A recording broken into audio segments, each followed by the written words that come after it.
अस्सलाम वालेकुम नाज़रीन, प्रोग्राम ते मिरर में अवां खे भली कार आऊं आहियां अवां जी मेज़बान रोशनी मेमण। नाज़रीन, अॼु असां मुल्क जे सभ खां वॾे शहर ऐं सिंध सूबे जी राजधानी कराची में पाणी खोट ख़त्म करण लाइ शुरू कयल K4 मंसूबे जी तबाहीअ जा तफ़सील अॻियां रखंदासीं ऐं अवां खे ॿुधाईंदासीं त इहा रिथा 22 साल गुज़रण बावजूद अणपूरी छो आहे। 25 अरब रुपयनि जी लागत सां शुरू थियल मंसूबो 160 अरब रुपयनि ताईं पहुचण बावजूद मुकम्मल छो न थी सघियो आहे। हिन मंसूबे जी लागत किथे वञी दंग कंदी? छा कराची वासी हिन मंसूबे मां लाभ हासिल करे सघंदा या न? कोशिश कंदासीं त इन्हनि समूरनि सवालनि जा जवाब वठी सघजनि। मंसूबे जी ग़लति रिथाबंदीअ में कहिड़ा इदारा, कहिड़ा कामोरा ऐं कहिड़ियूं धुरियूं मुलविस आहिनि? ज़िम्मेवारनि ख़िलाफ़ हेल ताईं कार्रवाई छो न थी सघी आहे? इन हवाले सां समूरा तफ़सील अॼोके प्रोग्राम जो हिसो बणाईंदासीं। Greater Karachi water supply scheme जे रूट जी तब्दीली बाबति आला अख़्तियारनि खां इजाज़त छो न वरिती वई ऐं रूट सिलेक्ट करण लाइ को फोरम छो न ठहियो? जांच रिपोर्ट में ज़िम्मेवार करार ॾिनल ऑफिसर्स ख़िलाफ़ असराइती कार्रवाई न थियण जा सबब कहिड़ा आहिनि? असांजी कोशिश हूंदी त रोलड़े जो शिकार थियल हिन मेगा स्कीम जी तबाहीअ जा समूरा कारण मालूम कयूं। सिंध सरकार ऐं वफ़ाक़ी हुकूमत जी नाअहली कराची में पाणी खोट ख़त्म करण लाइ 2003 खां शुरू कयल K4 रिथा 22 साल गुज़रण बावजूद अणपूरी। सिंध जी राजधानीअ में सभ खां वॾो पाणी मंसूबो मज़ाक बणिजी वियो।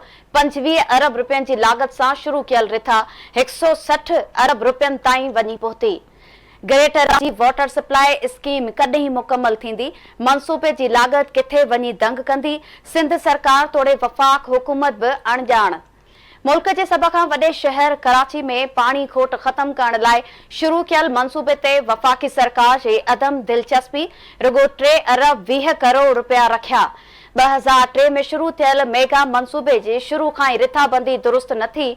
ऑफिसर्स ऐं कंसल्टेंट कंपनी जे गफ़लत वारी रिपोर्ट बि साम्हूं अची चुकी।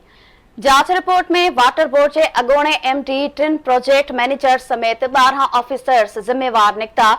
संतनि तरक़ियुनि ते पाबंदीअ जी सिफ़ारिश बि थी पर अमल न थियो। अक्सर मेगा मंसूबा नाक़स नमूने कम थियण ऐं ऑफिसर्स पारां PC1 दुरुस्त नमूने तयार न करण सबब अणपूरा रहिजी वञनि था। हुकूमती नाअहली ऐं लापरवाही सबब अहिड़नि मंसूबनि जी लागत वधी वञे थी। नाक़स नमूने कम थियण सबब क़ौमी ख़ज़ाने खे अरबे रुपयनि जो नुक़सान पहुचण मामूल बणियल। 3 करोड़ आबादी वारे शहर खे रोज़ानी जी बुनियाद ते 1200 मिलियन गैलन पाणी घुर्बल। पाणी खोट ख़त्म करण लाइ शुरू थियल मंसूबो लापरवाही ऐं करप्शन जे वर चढ़ी वियो।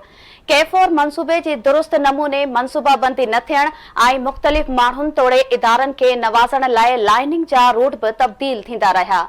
रूट तब्दीली बाबति न मंज़ूरी वरिती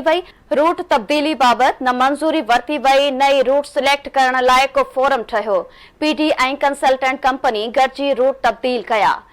ट्रांसपेरेंसी इंटरनेशनल पाकिस्तान बि K4 मंसूबे जी लागत में इज़ाफ़ो थियण ऐं रिथा देर जो शिकार थियण जी जांच लाइ केतिरा ई ख़त लिखी चुको। इन समूरी सूरत हाल ते ॻाल्हि ॿोल लाइ स्टूडियो में असांखे जॉइन कयो आहे KTN न्यूज़ जे सीनियर रिपोर्टर सगीर चांडियो। सगीर, वॾी महिरबानी अवां जी वक़्तु ॾियण लाइ। सगीर, सभ खां पहिरियों इहो ॿुधाइजो त मुल्क जे सभ खां वॾे शहर ऐं सिंध जी राजधानी कराची में पाणी खोट ख़त्म करण लाइ शुरू कयल मेगा मंसूबो K4 कॾहिं खां शुरू थियो? इन मंसूबे जी लागत केतिरी हुई ऐं हींअर इहो मंसूबो कहिड़े हाल में आहे? वॾी महिरबानी रोशनी, ही तमामु अहम मंसूबो आहे ऐं मुल्क जो सभ खां वॾो शहर कराची, जंहिंजी आबादी जेका उहा 3 करोड़ जे लॻभॻि आहे, उन जी जेका ज़रूरत आहे उहा 1200 मिलियन गैलन पाणी आहे। ऐं पर अधु खां वधीक शहर जेको आहे हिन वक़्तु बि पीअण जे पाणी खां महरूम आहे। ऐं वफ़ाक़ी हुकूमत जी नाअहली, सिंध हुकूमत जे हुकुमराननि जी नाअहली जे करे हीउ मंसूबो जेको आहे उहो 22 सालनि खां मुकमल न थी सघियो आहे। ही 2003 खां वठी मंसूबो शुरू थियो। अॼु 2025 में वेठा आहियूं, पर इहो 22 सालनि खां मंसूबो मुकमल न थी सघियो आहे। सही। इन सिलसिले में वफ़ाक़ी हुकूमत खे बि ख़बर नथी पवे त इहे मंसूबे जी कास्ट वञी किथे पहुचंदी, छाकाणि जो इन जी जेका शुराइती कास्ट तमामु घटि हुई। पर कामूरनि जी नाअहली, नाक़स कारकर्दगी ऐं बेहिसी जे करे उन्हनि जी कास्ट वधंदी वई। सही। 25 अरब रुपयनि जी लागत सां इहो मंसूबो मुकमल थियणो हुयो, पर 6-7 ते जेका इन जी कास्ट वधी वई आहे। यानी हिन वक़्तु बि जेका इन्हनि जी कास्ट वञी पहुती आहे 160 अरब रुपयनि, सही। जेको 25 अरब रुपयनि में इहो मनसूबो मुकमल थियणो हो, इन जी कास्ट वञी 160 अरब रुपयनि ताईं पहुती आहे। इहा कास्ट 160 अरब रुपयनि ताईं इहो मनसूबो मुकमल थींदो या न, इहा ख़बर अञा ताईं न वफ़ाक़ी हुकूमत खे ख़बर आहे, न ई वरी सिंध हुकूमत खे। सही। इहो मनसूबो हुए त जेको आहे उहो पहिरीं मुकमल थियणो हुयो, पर इन जो कमु 2016 में शुरू कयो वियो। उन जा मुख़्तलिफ़ सबब आहिनि, उन में मुख़्तलिफ़ इन्हनि जूं नाक़स कारकर्दगियूं आहिनि, ग़लति रिथाबंदियूं आहिनि। इन्हनि जे करे ही मनसूबो जेको आहे उहो रोलड़ जो शिकार थियो ऐं सियासी जेके आहिनि उहे कूड़ा वाइदा कया विया ऐं उन जे करे मनसूबो जेको आहे उहो देर जो शिकार थियो। ही तमामु अहम मनसूबो आहे। इन जी कास्ट जेको आहे 160 अरब रुपयनि ताईं पहुती आहे। कैफोर मनसूबो जेको आहे केंझर खां कराची ताईं पाणी पहुचाइण जेको आहे उहो हाणे वफ़ाक़ी हुकूमत जी ज़िम्मेवारी थी वई आहे, छाकाणि जो पहिरीं सिंध गवर्नमेंट ऐं वफ़ाक़ी हुकूमत जो गॾियल शहर हुयो ऐं सिंध गवर्नमेंट वटि इहो मनसूबो हुयो, पर हिन वक़्तु वापडा वटि इहो मनसूबो आहे। जॾहिं वापडा वटि आयो त उन जी कास्ट जेका आहे उहा 125 खां 126 अरब रुपयनि ते पहुती। पीसी जेका अप्रूव जेका पीसी आहे उनजी कास्ट इहा आहे। त हाणे इन मनसूबे जी कास्ट वञी 160 अरब रुपयनि ते पहुती। मुख़्तलिफ़ इदारा इन मामलनि ते जांच करे चुका आहिनि। पाकिस्तान ट्रांसपेरेंसी इंटरनेशनल जेको इदारो आहे उन जा बि जेके एतिराज़ साम्हूं अची चुका आहिनि, पर इहो मनसूबो अञा ताईं मुकमल न थी सघियो आहे। इन मनसूबे जी मुकमल न थियण जे करे कराची जो अध खां वधीक जेको शहर आहे, उतां जा जेके ही रवासी आहिनि उहे पीअण जे पाणी खां जेके आहिनि उहे महरूम बणियल आहिनि ऐं उन्हनि खे जेको आहे उहो टैंकर माफ़िया हवाले कयो वियो आहे। अच्छा, जीअं अव्हां ॿुधायो त ही मनसूबो 22 साल गुज़रण बावजूदि मुकमल न थी सघियो आहे ऐं 25 अरब रुपयनि जी लागत वारो मनसूबो हींअर ताईं 160 अरब रुपयनि ताईं वञी पहुतो आहे। एॾे वॾे मनसूबे में एतिरी नाअहली, लापरवाही ऐं गफ़लत ते लाॻापियल इदारा आख़िर ख़ामोश छो आहिनि? असल में इन मनसूबे में जेको आहे मुख़्तलिफ़ माण्हुनि खे नवाज़ियो वियो आहे, मुख़्तलिफ़ इदारनि खे नवाज़ियो वियो आहे। इन जे करे इहो मनसूबो जेको आहे उहो देर जो शिकार थियो। उन में कुझु जेके ऑफिसर्स मुलविस हुया जिन खां ग़लति कमु वरितो वियो या जेकी कुझु कंपनियूं मुलविस हुयूं उन्हनि खां जेके ग़लति पीसी-1 ठहिरायूं वियूं उन्हनि जे ख़िलाफ़ का बि कार्रवाई न थी ऐं ही मनसूबो जेको आहे उहो सियासत जे वर चढ़ी वियो आहे। ऐं वापडा जे अख़्तियारनि जो चवणु आहे त इहो मनसूबो जेको आहे जून 2026 में मुकमल थींदो, पर मूंखे कोन थो लॻे त इहो 2026 में बि मनसूबो मुकमल थींदो, छाकाणि जो असीं जेके 2025-26 जी वफ़ाक़ी सरकार जी जेका बजट जो असां जाइज़ो वठूं त गुज़िरियल साल बि इन मनसूबे लाइ तमामु घटि रक़म रखी, जंहिं ते जेको असांजे वॾे वज़ीर एहतजाज बि कयो। पाकिस्तान पीपल्स पार्टी सख़्तु एतिराज़ वारिया त इहो मनसूबे जे लाइ तमामु रक़म घटि आहे। हिन वक़्तु बि इन मनसूबे लाइ 3 अरब रुपया रखिया विया आहिनि, यानी 3 अरब 20 करोड़ रुपया इन मनसूबे लाइ रखिया आहिनि। उनजी जेका नाअहली जी इहा इंतिहा आहे वफ़ाक़ी हुकूमत जी, त इन मनसूबे खे मुकमल करण बदिरां उन लाइ पैसा तमामु घटि रखिया विया। जेका असां वापडा जे अख़्तियारनि खां मालूम कयो त उन्हनि जेको ॿुधायो आहे त असीं डिमांड तमामु घणी कई, पर वफ़ाक़ी अख़्तियारनि जेको आहे उहा बजट तमामु घटि रखी, यानी वफ़ाक़ी हुकूमत नथी चाहे त इहो मनसूबो मुकमल थिए, कराची जे माण्हुनि खे साफ़ पाणी मिले, छाकाणि जो 22 सालनि खां हिकिड़ो जेको शहर आहे ऐं उन जी आवाम जेका आहे उहा पाणी खां महरूम आहे ऐं सफ़र करे रहिया आहिनि, टैंकर माफ़िया जे हवाले थियल आहिनि। पर इन मनसूबे ते जेका आहे मुख़्तलिफ़ पार्टियूं हुजनि उहे सियासत करे रहियूं आहिनि ऐं इहो मनसूबो जेको आहे उनजो नुक़सानु आवाम खे थी रहियो आहे। मनसूबो देर जो शिकार थियण जे करे क़ौमी ख़ज़ाने खे अरबे रुपयनि जो नुक़सानु बि थी रहियो आहे। सगीर, इहो बि ॿुधाइजो त हिन मनसूबे ते सिंध हुकूमत खे केतिरी रक़म ख़र्च करणी आहे, वफ़ाक़ी सरकार खे केतिरा पैसा ॾियणा आहिनि ऐं ॿई हुकूमतूं एॾे वॾे मनसूबे जी सार लहण बदिरां हिन अहम रिथा जी तबाहीअ ते छो पुरस्कार नमूने ख़ामोश बणियल आहिनि?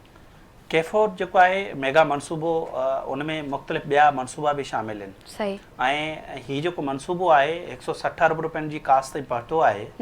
इहो मनसूबो हिन वक़्तु वापडा वटि आहे, यानी वफ़ाक़ी सरकार वटि आहे। वफ़ाक़ी सरकार खे इहो जेको हिननि कंप्लीशन जी जेका असांखे जेका डेट ॾिनी आहे त जून 2026 में कंप्लीट थींदो ऐं उन में हिननि जेका हिन साल 3 अरब रुपया जेके आहिनि उन बजट में रखिया विया आहिनि। हाणे जेको सिंध गवर्नमेंट जी ज़िम्मेवारी आहे त वफ़ाक़ी हुकूमत जॾहिं पिपरी ताईं पाणी खणी ईंदी त पोइ कराची यानी माण्हुनि ताईं पाणी कीअं पहुचे, उन सिस्टम खे ॻंढण वारो जेको प्रोजेक्ट आहे उहो सिंध गवर्नमेंट जो आहे। वर्ल्ड बैंक जी जेका उहा फंडिंग सां उहो मनसूबो आहे, तक़रीबन जेका उहो 70 अरब रुपयनि जे लॻभॻि उहो मनसूबो अलॻि सां आहे। उन ते अञा ताईं उहो कमु शुरू न थी सघियो आहे, यानी इन में केतिरा ई साल लॻी वेंदा। आम माण्हू जे घरनि ताईं जॾहिं पाणी पहुचंदो, शहरनि जे घरनि ताईं पाणी जॾहिं पहुचंदो, उनखे केतिरा ई साल लॻी वेंदा। सिंध गवर्नमेंट अञा कमु शुरू न कयो आहे। वफ़ाक़ी सरकार जी जेका उहा तव्हांखे मूं उनजी नाअहली जी इंतिहा ॿुधाई त 3 अरब रुपया रुॻो रखिया आहिनि। 160 अरब रुपयनि जो ही प्रोजेक्ट आहे। इन में घटि बि जेका आहे इन प्रोजेक्ट खे 75 अरब रुपयनि जी ज़रूरत आहे, पर उन जे बावजूदि वफ़ाक़ी सरकार जेका हिन साल बजट रुॻो 3 अरब रुपया रखी। वापडा वारनि बि जेका सिफारिश कई त हिन मनसूबे खे जल्द मुकमल कयो वञे, ऐं पहिरीं त इन जी 2023 में चयो वियो त इनखे फाइनल कयो वेंदो, मतिलबु कंप्लीट थी वेंदो मनसूबो। वरी पोइ चयो वियो त 2024 में कंप्लीट कंदासीं। हाणे वरी डेट हुई त डिसंबर 2025 में मुकमल थींदो। डिसंबर 2025 में बि मुकमल न थींदो। डेट ॾिनी वई आहे नई वरी जून 2026 में मुकमल कंदासीं, पर 2026 में बि इहो मनसूबो मुकमल न थींदो, छाकाणि जो इन्हनि जी अदम दिलचस्पी, लापरवाही ऐं नाअहली इन में कामोरनि जी ऐं वफ़ाक़ी हुकूमत जी शामिल आहे। छाकाणि जो इन अहम मनसूबे जे लाइ उन्हनि खे जेतिरी बजट रखणु घुरिजे आहे उहा न रखी वई, रुॻो 3 अरब रुपया रखी वई। पाकिस्तान पीपल्स पार्टी सख़्तु एहतजाज बि कयो, मुख़्तलिफ़ प्रेस कॉन्फ्रेंसूं बि कयूं, ऐं सिंध असेंबली में सिंध जे वॾे वज़ीर एहतजाज बि कयो त K4 मनसूबे जे लाइ तमामु घटि जेका उहा रक़म रखी वई, पर उन जे बावजूदि दिलचस्पी नथी वठे वफ़ाक़ी हुकूमत, नवाज़ लीग जी हुकूमत। हालांकि हिननि जी गॾियल जेका हुकूमत आहे, पर उन जे बावजूदि इहो मनसूबो जेको आहे हिननि जे लाइ जेको आहे उहो शहरनि जे लाइ ख़्वाब बणिजी वियो आहे त कॾहिं इन मां लाभ हासिल थी सघंदो। सही था चओ सकीर, वफ़ाक़ी हुकूमत खे नज़रसानी करण जी ज़रूरत आहे। हाणे इहो ॿुधाइजो त K4 मनसूबे जी तबाही ऐं उन जी लागत में इज़ाफ़े बाबति वॾे वज़ीर जी हिदायत ते जेका जांच थी हुई, उन जांच में कहिड़ियूं हक़ीक़तूं साम्हूं आयूं आहिनि? सिंध जे वॾे वज़ीर सैयद मुराद अली शाह K4 मनसूबे बाबति अहम हिकिड़ी जांच कराई हुई। उन वक़्तु जेको secretary livestock and fisheries Ejaz Ahmed Mahesar साहब जेको आहे उन इहा तफ़सीली जांच कई। इलाही उन जा पासा जेके उन्हनि कवर कया, तमामु तफ़सीली जांच ऐं सुठी रिपोर्ट उन सिंध जे वॾे वज़ीर खे ॾिनी, जंहिंखां पोइ उन ते जेको आहे अमल दरामद बि कुझु थियो, जेकी जंहिंजे ख़िलाफ़ु कार्रवाई थियणु घुरिजे आहे, पर कार्रवाई उन्हनि ऑफिसरनि जे ख़िलाफ़ु न थी सघी।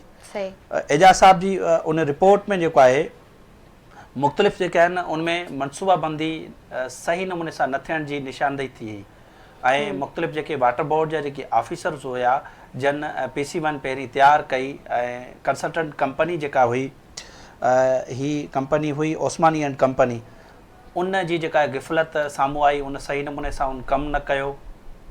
उन जी अहलियत बि जेका उहा उन जी नाकाम ज़ाहिर थी, त उहा अहल ई न हुई। पोइ उन जे बावजूदि बि उन कंपनी खे अहिड़े क़िस्म जो ठीको ॾिनो वियो। अरबें रुपयनि जो सिंध हुकूमत खे इन मामले ते जेको आहे उहो नुक़सानु पियो, ॿुधाए पियो वञे तक़रीबन 14 अरब रुपयनि जो नुक़सानु पियो। उन जांच रिपोर्ट में जेके आहिनि उहे रूट जी बि निशानदेही थी, ऐं उन PC1 में जेका उहा तयारी में इहा कंपनी जेका उहा नाकाम आई, सही नमूने सां उन्हनि जेका उहा रिथाबंदी न कई। हाणे टोटल जेको उन में मनसूबनि में जेके आहिनि जन ग़लति नमूने सां जेका रिथाबंदी कई, उन में 12 जेके आहिनि उहे ऑफिसर्स इन्वॉल्व हुया, उन्हनि जे ख़िलाफ़ु कार्रवाई करण जी सिफारिश कई वई। हाणे उन में प्रोजेक्ट मैनेजर हुयो 1 एहसन एजाज़, उन जी जेका निशानदेही थी। K4 मनसूबे जो उन वक़्त जो जेको प्रोजेक्ट मैनेजर 2 हुयो सिविल अयूब शेख, जेको रिटायर थी वियो आहे, उन जो बि जेको उहो नालो शामिल हुयो। उनखां अलावा इम्तियाज़ मक्सी आहे, ऐं उन वक़्तु चीफ इंजीनियर हुयो इफ्तिखार अहमद ख़ान, ऐं चीफ इंजीनियर आहे ज़हीर अब्बास, ऐं सैयद मशकूर उल हसन, ऐं DMD हुयो अली मोहम्मद पलीजो, ऐं ॿिया इन में ऑफिसर्स शामिल हुया। उन्हनि जी जेका आहे उहा गिफ़लत साम्हूं आई, उन्हनि जी नाअहली साम्हूं आई, सही नमूने सां उन कमु न कयो। मुख़्तलिफ़ माण्हुनि खे नवाज़ण जे लाइ हुननि इन रूट जो बि को फॉर्म न ठाहियो त इहो कीअं किथां खां पाणी ईंदो, लाइनूं कीअं विछाइजनि, छा थींदो, सॼे नमूने उन जी मतिलबु नाक़स जेका उहा रिथाबंदी साम्हूं आई। उनखां अलावा उन जी इहा जेका कंपनी हुई consultant company MS Osmani and company, उहा उन जी बि जेका उहा कारकर्दगी सही नज़र न आई, उन PC1 सही न ठाही। उन जी रिपोर्ट में निशानदेही कई वई त उनखे ब्लैक लिस्ट कयो वञे। हाणे उन्हनि ऑफिसरनि जे ख़िलाफ़ु जेको आहे उन्हनि कार्रवाई करणु ऐं उन्हनि जूं ग़लतियूं या गिफ़लत जेका निशानदेही थियण खां पोइ उन्हनि जी कार्रवाई जी सिफ़ारिश कई वई हुई त उन्हनि जे ख़िलाफ़ु कार्रवाई कई वञे ऐं उन्हनि जे ख़िलाफ़ु जेका उहा पेनल्टी लागू कई वञे, पर उन्हनि जे ख़िलाफ़ु का बि जेका उहा कार्रवाई न थी सघी। अच्छा सगीर, जीअं अव्हां ॿुधायो त अव्हां मूजिबि इन जांच रिपोर्ट में वाटर बोर्ड जे अॻूणे MD ऐं 3 प्रोजेक्ट मैनेजर समेत 12 ऑफिसर्स खे ज़िम्मेवार करार ॾिनो वियो आहे। इन्हनि ज़िम्मेवार ऑफिसर्स ख़िलाफ़ कहिड़ी कार्रवाई थी आहे? उन्हनि ऑफिसरनि जे ख़िलाफ़ का बि कार्रवाई न थी ऐं उन जांच रिपोर्ट में इहो चयो वियो हो त उन्हनि जूं जेके आहिनि उहे तरक़ियूं ख़तमु कयूं वञनि या 5 सालनि ताईं उन्हनि जो जेका आहे उहा तरक़ियुनि ते पाबंदी मड़ी वञे। इहा उन में सिफ़ारिश चली ऐं जेका इहा कंपनी हुई ओस्मानी कंपनी जेका हुई उन खे जेको आहे ब्लैक लिस्ट कयो वञे, पर न कंपनी जे ख़िलाफ़ु का कार्रवाई थी न ई उन्हनि ऑफिसरनि जे ख़िलाफ़ु का कार्रवाई थी। ही अगस्त 2019 में इन मामले जी तफ़सीली जांच थी। अॼु जेका 2025 में वेठा आहियूं, 6 साल गुज़री विया आहिनि ऐं इन्हनि 6 सालनि जे दौरान हुकूमत खे अरबें रुपयनि जो नुक़सानु ॾींदड़ जेके ऑफिसर्स आहिनि या जेका कंपनी आहे उन जे ख़िलाफ़ु का बि कार्रवाई न थी ऐं उन्हनि खे खुलियल छूट ॾिनी वई ऐं शुरू में ई जेको इन मनसूबे जो सही नमूने सां कमु थिए हा, रिथाबंदी सही थिए हा, उनमें ग़लतियूं न कजनि हा, उनमें काफ़ी शयूं त ही रहाए चुका हुया त कराची में पाणी जी विरासत कीअं थींदी उहो त इन मनसूबे में शामिल ई न कयो वियो। कुझु शयूं त इन में शामिल ई न हुयूं, कुझु वरी एक्स्ट्रा शामिल कयूं वयूं। उन जी आला अख़्तियारनि खां मंज़ूरी न वरिती वई, यानी जेको रूट हिननि तय कयो उहो रूट जेको आहे उन्हनि जी मंज़ूरी न वरिती वई। हाणे मुख़्तलिफ़ माण्हुनि या मुख़्तलिफ़ इदारनि खे जेके ख़ानगी जेके राइशी जेके वॾा मेगा मनसूबा आहिनि उन्हनि खे पाणी ॾियण जे लाइ रूट हिननि चेंज कया, मुख़्तलिफ़ माण्हुनि खे जेको आहे उहा नवाज़ण जे लाइ अहिड़े क़िस्म जूं जेके हुननि ग़लतियूं कयूं उनमें निशानदेही थी त हिननि ऑफिसरनि जी जेका उहा ग़लती आहे ऐं हिननि जे ख़िलाफ़ु कार्रवाई थी कई वञे, पर उन वक़्तु बि कार्रवाई न थी ऐं 6 साल गुज़री विया आहिनि। इन्हनि ज़िम्मेवार ऑफिसरनि जे ख़िलाफ़ु का बि कार्रवाई न थी सघी आहे। अच्छा, इहो ॿुधाइजो त 3 करोड़ आबादी वारे शहर में पाणी खोट ख़तमु करण वारे केफो रिथा जो रूट तब्दील कीअं थियो? छा कंहिं मेगा मनसूबे जे रूट जी तब्दीली लाइ को तरीक़ेकार वाज़े थियल आहे ऐं जेकॾहिं इन हवाले सां को मैकेनिज़म आहे त पोइ उन ते आख़िर अमल छो नथो थिए? असल में जेका उहा जांच रिपोर्ट में जेका उहे कुझु हक़ीक़तूं साम्हूं आयूं हुयूं उन ते जेको आहे वॾे वज़ीर पोइ अमल कयो ऐं पहिरीं जेको उहो थियो त उन जेका कंसल्टेंट कंपनी आहे किंजर खां कराची ताईं जेके रूट में तब्दीली कई वई ऐं उन्हनि कंसल्टेंट जेका कंपनी आहे उन 8 रूट ठाहिया। उन 8 रूटनि मां जेको हिकु रूट सिलेक्ट थियो, इहो रूट जेको आहे उहो रूल्स जे ख़िलाफ़ु हुयो। सही, यानी प्रोजेक्ट कंपनी जेके आहे उहा गाइडलाइन ॾिनी वई त हाले जी ऐं हुडेरो ढंढ मां जेका उहा पाणी गुज़ारिणो हुयो, पर उन्हनि ढंढनि खे वॾो करिणो हुयो। ईअं न कयो वियो, कंसल्टेंट कंपनी ईअं कोन कयो। रूट जे तब्दीली जे हवाले सां आला अख़्तियारनि खां का बि जेको आहे उन्हनि मंज़ूरी न वरिती, न ई को जेको आहे उन्हनि रूट सिलेक्ट करण जे लाइ को फॉर्म ठाहियो। यानी कंसल्टेंट कंपनी ऐं वाटर बोर्ड जे उन वक़्त जे अमलदारनि जेको आहे मिली करे जेको आहे उहो रूट तब्दील कया ऐं उनमें 2 पंपिंग स्टेशन ठाहिण लाइ चयो वियो, पर जॾहिं त इहो हिकु ठाहिणो हुयो उन में हिननि 2 पंपिंग स्टेशन ठाहिया ऐं इन खां अलावा जेको आहे 2 स्टेशन ठाहिण सां जेको आहे उहो बिजली जी घुर्ज जेका उहा वधी वेंदी, पाणी जी जेका उहा रूट जी जेकी पुलियूं ठहणियूं हुयूं, पंपिंग स्टेशन ते बिजली घर ठहणो हुयो, उहे प्रोजेक्ट्स में शामिल ई न हुयूं। यानी उन पंहिंजी नाअहली ज़ाहिर कई उन PC1 में कंसल्टेंट कंपनी ऐं उन वक़्त जा जेके ऑफिसर्स हुया उन्हनि जूं जेके समूरियूं उन रिपोर्ट्स में ग़लतियूं हुयूं, गफ़लत हुई, सॼियूं उन जी नाअहली शामिल हुई, पर उन्हनि ऑफिसरनि जे ख़िलाफ़ु का बि कार्रवाई न थी। इहे तमामु वॾा भंड हुया, तमामु वॾियूं जेके उहे ग़लतियूं हुयूं, जंहिंजे करे सिंध हुकूमत खे अरबे रुपयनि जो नुक़सानु थियो। जंहिंखां पोइ 2019 में इहा रिपोर्ट आई, 2020 में इहो मनसूबो जेको आहे उहो वफ़ाक़ जे हवाले थी वियो, यानी वापडा खे हाणे ॾिनो वियो आहे, जंहिंजी कास्ट 25 अरब रुपयनि मां वधी 160 अरब रुपयनि ते पहुती आहे। मनसूबो कॾहिं मुकमल थींदो का ख़बर न आहे त इहो मनसूबो 2026 में मुकमल थींदो, 27 में थींदो या 2050 ते हली वेंदो। जेका हिननि जी कारकर्दगी नज़र अचे पई या जेका उन्हनि जी नाअहली नज़र अचे पई त थी सघे थो इहे केतिरा ई सालनि ताईं अञा मनसूबो इहो हलंदो रहे ऐं एतिरे क़दुरु जो इन में काफ़ी जेको इंफ्रास्ट्रक्चर जेको आहे उहो ख़राब बि थी चुको आहे। सगीर केयर फोर मनसूबे जे रूट जी तब्दीली सां गॾु असां वटि इहे बि रिपोर्ट्स आहिनि त इन रिथा लाइ आंदल करोड़ रुपयनि जा पाइप ऐं ॿियो लोह बि चोरी थी चुको आहे। इन चोरीअ में लाॻापियल इदारनि जा माण्हू ऐं पुलिस बि भाङे भाईवार आहिनि। इन हवाले सां अव्हां वटि का ॼाण आहे त असांजे नाज़रीन सां शेयर कजो। बिल्कुलु ही केतिरी अरसे खां जेको आहे ही मामिलो रिपोर्ट थींदो पियो अचे। हालांकि असीं पंहिंजे नाज़रीन खे इन मामले ते अॻु में बि ॿुधाए चुका आहियूं त जेकी K4 मनसूबे जेको उहे पाइप आहिनि या जेको लोह आहे उहे किरोड़े रुपयनि जो लोह जेको आहे उहो चोरी थिए पियो।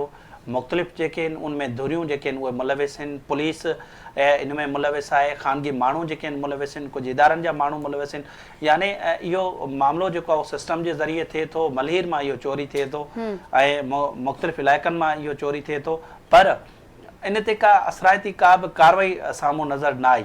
उन ते बि जेको आहे उहो सिंध हुकूमत को एक्शन न वरितो, रुगो इहो मामिलो रिपोर्ट थींदो रहियो। पर छाकाणि जो पुलिस जा अमलदार जेके आहिनि उहे इन में भाङे भाईवार आहिनि ऐं थियणु त ईअं घुरिजे जो संजय वॾे वज़ीर खे घुरिजे आहे त जेके बि इन चोरी में मुलविस आहिनि, K4 वारे मनसूबे जो जेको लोह चोरी कनि पिया, त उन्हनि खे नौकरियुनि तां बरतरफ़ करणु घुरिजे आहे। जेकी ख़ानगी माण्हू आहिनि उन्हनि ते FIR करे उन्हनि खे जेल मोकिलियो वञे हा, पर ईअं न थियो। छाकाणि जो ही मामला जेके आहिनि उहे सिस्टम जे ज़रिए थियनि था ऐं लोह चोरी बि जेको आहे उहो ईअं ई थियो। पुलिस जा माण्हू इन में मुलविस हुआ, उन्हनि जे ख़िलाफ़ का बि कार्रवाई न थी सघी।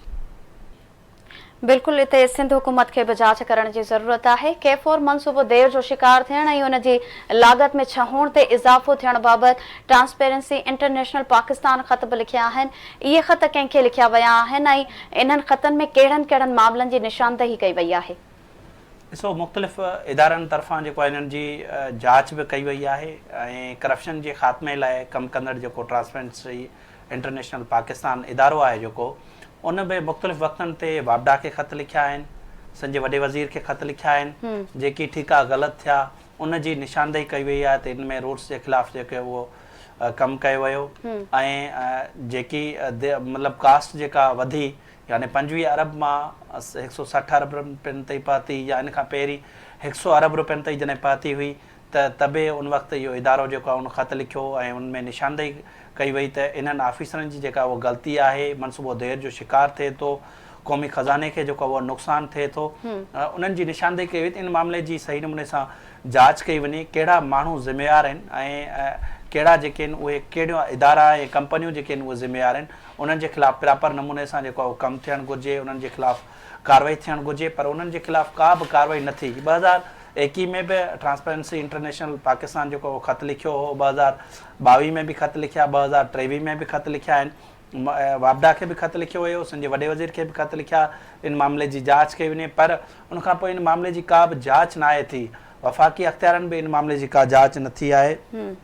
उनखां अलावा जेको आहे वज़ीर आज़म जी जेका कर्ज़ वठण वारे मामलनि बाबति जेका इंक्वायरी लाइ जोड़ियल कर्ज़ इंक्वायरी कमीशन आहे, उन बि इन K4 समेत ॿिया वॾा मनसूबा जेके आहिनि उन्हनि ते जांच बि शुरू कई हुई। उनमें K4 मनसूबो बि शामिल हुयो, पर उन जो को खड़तेल न निकिरी सघियो। यानी जेके इन में ज़िम्मेवार हुया उन्हनि जे ख़िलाफ़ का कार्रवाई जेका उहा न थी सघी। मनसूबो ॾींहों ॾींहुं जेको आहे उहो देर जो शिकार थींदो पियो वञे। मनसूबो कॾहिं मुकमल थींदो का ख़बर नथी पवे। अच्छा, अव्हां जी K4 मनसूबो देर जो शिकार थियण, इन जी लागत में इज़ाफ़े बाबति सिंध सरकार या वफ़ाक़ी हुकूमत जे लाॻापियल अख़्तियारनि सां का ॻाल्हि ॿोल थी सघी आहे? छा उन्हनि खे हाणे इहा ख़बर आहे त 160 अरब रुपयनि ताईं पहुतल इन मनसूबे जी लागत आख़िर किथे तंग कंदी? मुंहिंजी वापडा जी अख़्तियारनि सां ॻाल्हि ॿोल थी आहे ऐं उन्हनि जो इहो ई चवणु आहे त मनसूबो जेको आहे जून 2026 में मुकमल थी वेंदो। पर पाण हिते जेकॾहिं ॻाल्हि कंदासीं त इन मनसूबे जे लाइ रुगो 3 अरब रुपया वफ़ाक़ी सरकार रखिया आहिनि। त इहो 3 अरब रुपयनि में इहो मनसूबो कीअं मुकमल थींदो ऐं इन जी कास्ट जेका उहा अञा बि वधी वेंदी ऐं जेका इम्कान जेको आहे त हीअ 200 अरब रुपयनि ताईं मनसूबो पहुची वेंदो। जेकॾहिं इहा सुस्त रफ़्तारी वफ़ाक़ी हुकूमत जी ऐं इहा नाअहली वारी सुस्त रफ़्तारी जेका उहा अगरि जारी रही, इहो 200 अरब रुपयनि ताईं वञी मनसूबो दंग कंदो।